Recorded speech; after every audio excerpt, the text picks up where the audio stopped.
जय हिंद, वंदे मातरम। दोस्तों, आजकल चारों तरफ हिंदी दिवस का समारोह हुआ।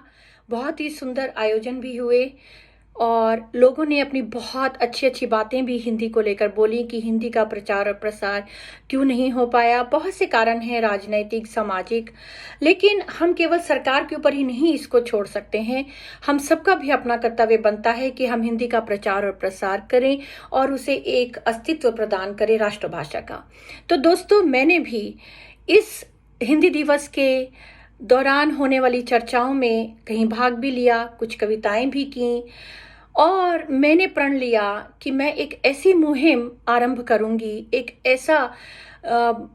ऐसी मुहिम चलाऊंगी जिसमें हिंदी के वरिष्ठ कवियों की, हिंदी के बहुत ही ऐसे प्रबुद्ध कविजन जो लगभग हमारे मानस पटल से दूर हो चुके हैं, उनको जनता के समक्ष लाना, उनकी कविताओं को पढ़ना। क्योंकि कवि अपनी कविता लिखता है और उसकी कविता को मान्यता मिलती है जब उसे सुंदर स्वरों में शुद्ध उच्चारण के साथ गाया जाए। मैं विशेषतः यह बात बच्चों को कहूंगी, क्योंकि मैं शिक्षिका भी रह चुकी हूं, कि आप अपनी कवियों की कविताओं को अच्छे से पढ़िए, गुनगुनाइए, तो आपको हिंदी भाषा से प्रेम अवश्य होगा।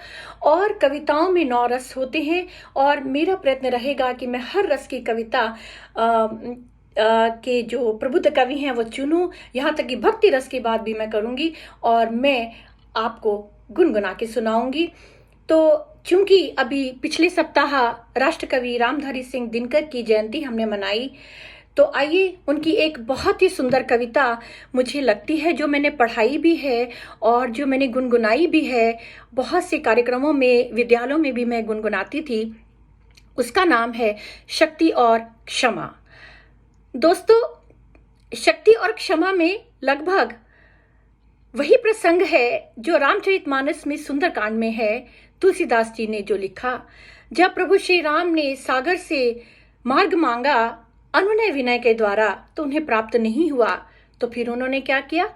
उन्होंने शर उठाए और उसी की बन गई एक बहुत ही सुंदर कविता दिनकर जी के शब्दों में। तो आइए मैं आपको सुनाती हूँ, प्रबुद्ध जनों को नमन करते हुए, उन सभी गुरुजनों को नमन करते हुए जिन्होंने मुझे हिंदी के प्रति प्रेम पैदा किया और मुझे शुद्ध उच्चारण के साथ हिंदी बोलना सिखाई। कविता में मेरा आनंद उन्होंने पैदा किया।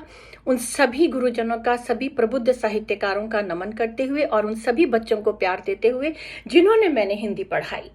तो उन सभी शिक्षिकाओं को जो मेरी साथी रही हैं मेरे इस कार्यक्रम के दौरान, जो इसमें आती हैं मीना गलोड़ा जी और भी मीना गलोड़ा, मीना अरोड़ा, जो मेरी मुख्य हिंदी की साथी रही हैं, चंद्रिका जी, और मैं उन सबको याद करते हुए एक अच्छी सी कविता आपको सुनाती हूँ, शक्ति और क्षमा। आइए दिनकर जी को श्रद्धांजलि देते हैं उनकी कविता के द्वारा।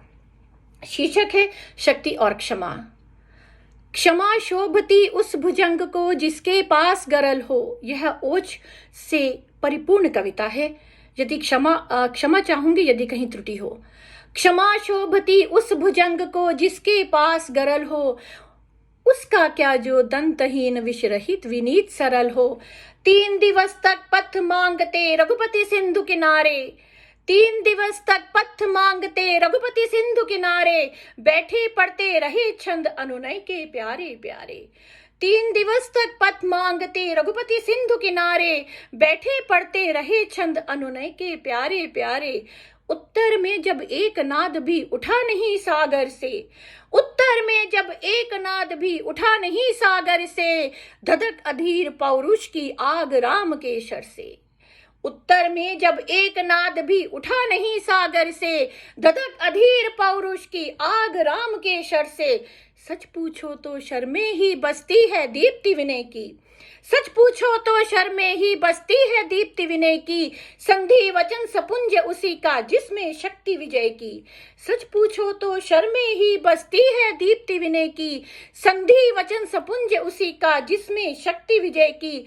सहनशीलता क्षमा दया को तभी पूजता जग है, सहनशीलता क्षमा दया को तभी पूजता जग है। बल का दर्प चमकता उसके पीछे जब जगमग है, सहनशीलता क्षमा दया को तभी पूछता जग है, बल का दर्प चमकता उसके पीछे जब जगमग है। तो देखा आपने, दिनकर जी की कलम में इतनी ताकत थी कि वो सरकारें भी बदल सकते थे। आइए नमन करते हैं और आप भी मेरे साथ जुड़िए इस मुहिम में।